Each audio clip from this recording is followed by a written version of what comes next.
Hey everybody.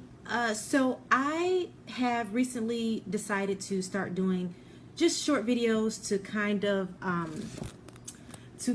of address some of the concerns and questions that I see a lot of people have about finding their purpose, getting out of the wilderness, just trying to find out what it is that they were put on this earth to do, right? And so that's just one of the things, one of the topics that I've come up with that I wanted to do a short video on. There are countless others, many other things that I could touch on. But today, I thought this might be a really good discussion point to start with. So what I wanted to do was kind of just talk about, finding your purpose, how to get out of the wilderness. Some people are literally wandering in the wilderness. They've been wandering in the wilderness for quite some time. And at this point, maybe they're a little lost. Maybe they don't know how to get back on the right track and how to find out what it is that God put them here for, what's in them, what were they designed to do, right? So my point is to really just try to help you understand, or at least be able to identify if you might be wandering in the wilderness right now, right? If you're wandering in the wilderness, and then what, if you are, what you can do to get on the right track and finding out exactly what your purpose is and what God designed for you to do, what your destiny is, what your gifts are, what your strengths are, what are the things that you specifically can do or are supposed to be doing that no one else can do. And that's kind of how it works. It's like, I have a gift that you don't have. There's a flow for me that only I can flow in. You can't flow in my flow. You can't swim in my lane. You won't succeed. You can try, but it's not your lane, right?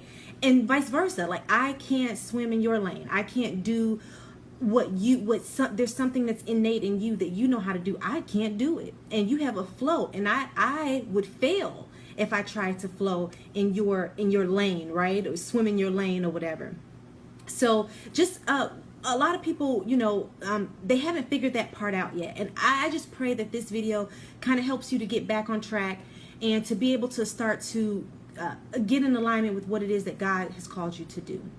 So I'll go ahead and get started. And again, just the wilderness. I don't know if some of you may have read, it's in the Bible. If you haven't read it, you can read it. You can look in Exodus, all of Exodus, I believe, and couple chapters after that.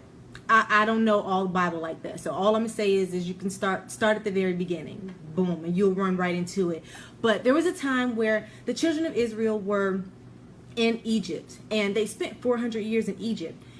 In that time, they became slaves. They became enslaved, and during the time that they were enslaved, they kind of picked up a lot of the culture of the Egyptian people. Okay, so the children of Israel were used to serving one God, worshiping one God, loving one God, right?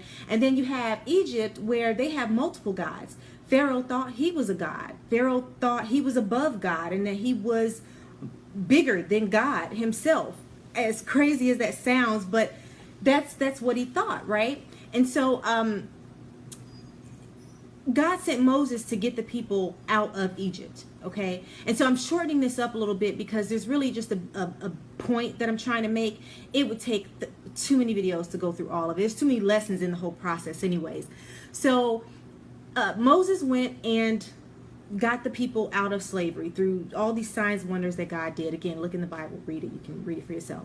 And so once he got them out of Egypt, God guided Moses, and Moses was their prophet. He was their shepherd, I guess you could say. And so he's following God's instructions, and they're with God's help, Moses is getting the people out of Egypt. And so they go through the wilderness. So God is telling Moses to let the people know that he has a place prepared for them, a place full of flowing with milk and honey, right? And in other words, abundance. Oh, so many resources, everything that they want, everything that they need. I mean, the good life is in this promised land. It's in Canaan. And God is saying, let the people know that Let the people know that I'm taking them there. You know, basically in the whole process, what God is trying to do is get the people to trust him, to know that he is God, to know that he is their God, to know that he loves them, and to get them to trust him that he only wants the best for them, right? And so God's trying to guide these people through the wilderness. Now we're talking about God. So the reality is him being as amazing as he is, he could have literally picked the people up and dropped them off in Canaan. I mean, he could have just picked them up, just boom, with a snap of a finger, I guess you could say. He could have just picked them up and dropped them off in Egypt. But he didn't do that. He guided them through the wilderness. He took the long way to the promised land. And I believe there was a reason for that. And I think the reason for that was, you know how they say you can take the person out the hood, but you can't take the hood out the person?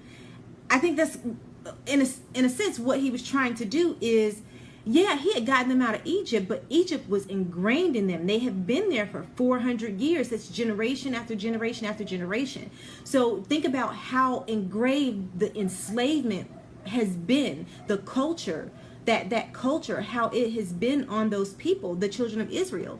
And so God's like, okay, so let me take them this way. And in the process, let me show them, let me reveal myself to them. Let me show them all these great things that I can do. Let me show them that I will guide them and protect them and lead them along the way. Let me show them that I will take care of them. I will provide for them. Let me show them, and that would get them to trust me, to trust that I am their God, and they would worship me. Let me in this process establish some new ways for them so that they can start to abide by these ways and get the old ways out of them, right? And so during that wilderness period, that's pretty much what God did. I mean, he made sure that they had everything that they needed. They didn't have all that they wanted, but they had all that they needed in that process. And so God made sure he provided them manna, bread, I mean, everything that they essentially needed, right? And then what they wanted, all their hearts desired, was in the promised land. And he's like, just trust me, I got you. Just, I know, you have just enough right now, but trust me, we're going to get there, and there's more for you in the promised land, right? And so throughout that process, I mean, the people were rebellious still, they were impatient, they were, all kinds of things. They were ungrateful. Nothing satisfied them. They always wanted more and more and more and more and more. Instead of understanding what God was saying is you're going to get more. Just be patient. Just be patient until I get you there. And when I get you there, you'll see, right? And so I believe that's what he was trying to get the people to understand. And so because they kept rebelling, because they were so ungrateful, so impatient, because they went against all the commandments that God had given them, do not worship any other gods other than me, and things like that. And then they go and create gods to worship, like golden calves. And God had told them specifically, do not create any idols, any gods with gold or silver. Don't do it. I am your God. And it's not that God's saying, like, I know people say he's a jealous God. I think what he's trying to get them to understand is those things won't save you. Idols are not going to save you. Idols are not going to protect you. Idols are not going to guide you. They mean nothing. They're things. And here I am, I'm your God, and I can protect you. I want to protect you. I want to provide for you. That's what I'm here to do. You're my people and I'm your God. And not to mention, he also knows what's best. He can see what they can't see. He knows what they don't know, right? They're just these little people, but he's God. And if you look at like a timeline, think about if you were in school and you created a timeline, put yourself in God's shoes. You can see the whole timeline. You can see where it started, and you can see how it ends. And imagine somebody in a particular time period on that timeline, they can't see all of that. They can see only their little bit of past, and they can see, only what they've done, but they can't really see the future, unless God shows you, right? So that's kind of what was happening when he was guiding them through Egypt. And so essentially what happened is it prolonged their wilderness period. And I equate, by the way, the wilderness period to a preparation period. And so God takes you through the wilderness to prepare you for that place that he has prepared for you long before you were even brought to this earth, right? So he knows what's in you. He knows that he has this place for you, but he has to prepare you to get there. He doesn't want you, this old you, okay, going into this new place, bringing these old values, these old ways, this old culture that goes against everything that he is, and bringing that into this beautiful place that he wants you to manage and serve in and be a blessing in and flow in, right? So he's just not going to do that. He's not going to waste his time with you if you don't want to go through the preparation period, okay? So I just want you to understand that the wilderness, the preparation period, is not a place that you're supposed to stay in. You're not supposed to stay there. You're not supposed to get lost there. And you are certainly not supposed to die there. That is not God's plan for you. What you're supposed to do is let God teach you. Let him give you a new heart. Let him clear out all those old ways of being, the old you. Let him help you to get rid of that old person and clear out everything and empty you out so that he can fill you up. Think about like a gardener, right? Or a garden. Think about an old vineyard that hasn't been touched in ages, right? Just completely, there's weeds everywhere and things like that. All kinds of things have grown up in it. And it's just not beautiful. It's just not a beautiful sight. And then think about what the gardener's responsibility is. His responsibility is to come in there. What is he going to do? He's going to pull up those weeds. He's going to prepare the soil. And he's going to plant new seed. And then what's going to happen is that seed is going to plant. It's going to soak into the ground. And it's going to develop roots first. You are not going to see that part, right?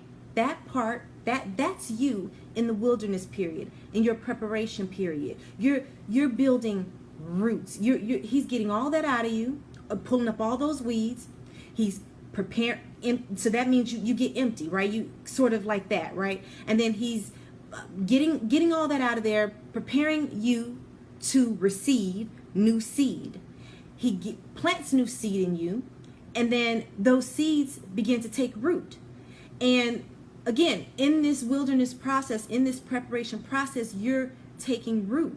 Now, think about it. And I think it speaks about this in the Bible. All of the seeds that he plants don't catch root. And I think your responsibility is to make sure that you grab a hold to every seed that God plants into you in the wilderness period so that your roots can grow deeper and deeper and wider so that when you come out of the wilderness, you can sustain what God has for you. You can maintain, you can flow in that place, that promised land that he has for you. That's what he really wants, okay? So I just want to make sure that you understand that. So that's the preparation period. That's what it is. It's just a process that you really have to go through if you are trying to get to your destiny. If you're trying to fall in line with your purpose, with God's purpose for your life. If you're really trying to be a blessing and bless others and be blessed, if you are really trying to flow in that place that God had planned for you before the foundations of the world, right? If you are really trying to get in that place where God cleans you out and beautifies you, if you're really trying to get there, it is going to take some patience and some discipline. And so what I want to do is kind of identify some signs, and there could be more, but some basic ones that what I remember when I was going through that preparation period that I saw.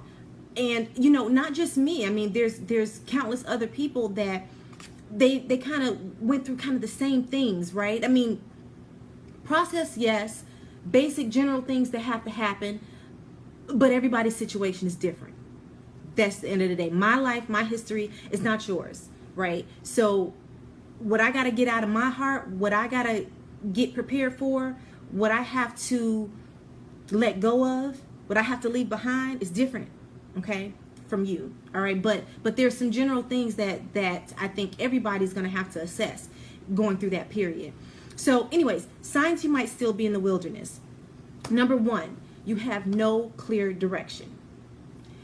So you don't really know what's the right path to take. That's, at the end of the day, no clear direction. You don't really know what